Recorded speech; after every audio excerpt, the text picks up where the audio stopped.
Squeezer is a semi-automatic middleweight shooter, and that means is actually it has non-automatic mode, which is tabs here. They barely paint anything, they have long range, do 50 damage when not hitting with pull off right there, not the way to 30. Usually it's 50 damage with a direct hit. Then there's also automatic mode where you're just holding ZR. Actually gets somewhat decent paint, like it's not actually good paint, it's just workable, I'd say. Push paints faster, for example, splatter shot paints faster and more and stuff. Yeah, it's there. Then for damage, 34 damage per shot, so you are exactly 3 hitting jumps with that. And fire rate is a little bit slower than the split shot in comparison. If you're just tap spamming instead of doing the auto fire, then if you mesh with perfect speed, then it's exactly 1 frame slower fire rate. Like 7 frames versus 8 frames. Then damage per second a little bit above split shot with the taps. Look at the numbers real quick for them. Oh yeah, 375 for perfect taps, and then for auto fire it's 291 per second. We should talk about the ink consumption as well. Every tap is 2.2% of your ink tank.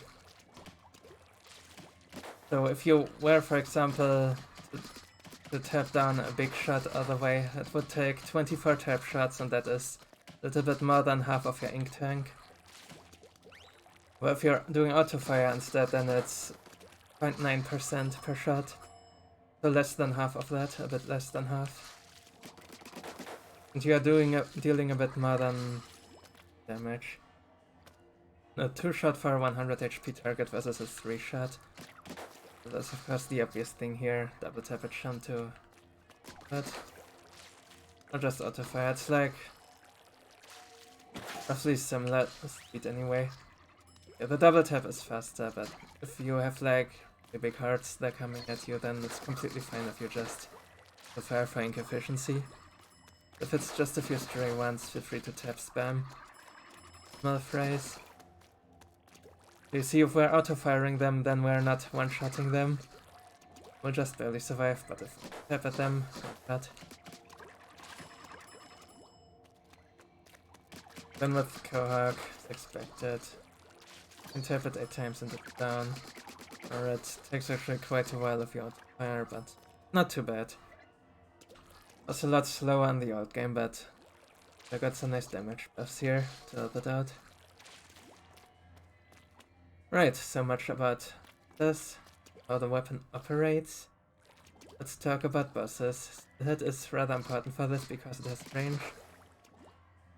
You can one-cycle this pretty easily from safe distance, however, you do need to have your aim perfectly on while meshing in those shots.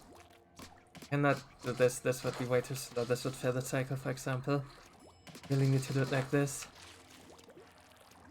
Oh yeah, right, speaking of meshing, I completely forgot to mention. Like, if you can do it like with your natural controller grip, then of course that's amazing. I personally cannot do it. So what I do is, like, instead of using my index finger, I use my middle finger and only hold the controller with the left hand. Then on the right side, just stabilizing with ring finger, I believe it's called, the 4th one anyway. Then meshing with the middle finger. Right now I just move the controller in some awkward way, but yeah, that shouldn't happen. You do need to keep it stabilized with the ring finger or the palm of your hand or something like that. Then you can use more force by meshing with the middle finger or whatever else feels comfortable. Usually that also works just fine for me at least. Other bosses to talk about. Oh yeah, how about fish sticks? Fish sticks you can just from the bottom. Like, you can also speed it up a little bit by moving around in a circle a bit, like counterclockwise. Just ever so slightly. Like, the difference isn't super big with this weapon because it's not automatic. You do actually need to target. Yeah, when I hit one with every tap and stuff. Okay.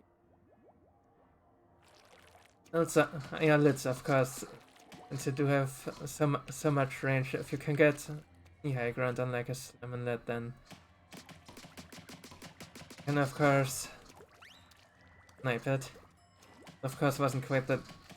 As I demonstrated here, like, ignore the fall of hitting the dummy there. Dummy is way too low for a lid. The lid would like be like up there. You can get a good angle. You can safety. Definitely easier for this weapon than trying to get them at times. Many long range weapons can do that. So yeah, I would say that is all for the bosses. A pretty self-explanatory. Like, for best DPS you measure them, for best ink efficiency you auto fire at them. That would make them a bit slower, but you know what you need in any moment, whether it's DPS or ink, so will be that. And some words on Nightwave's mothership, since it's dealing 50 damage now. That's exactly what you need to knock out a Chinook or a Cooler. And shot for all of these small targets there. Nice. And then on Rush. What the testing range is not telling you is Rush charms have only 50 HP instead of 100. So by all means, feel free to just tap throughout that whole wave. Of course, mind your ink tank, like refill accordingly and stuff. But auto fire really isn't doing much for you in Rush. Just tap everything. Maybe you can auto fire goldies at some point, but I mean, what's the point? I'll just tap, I'd say. Yeah, that is everything, I believe, about the Squeezer.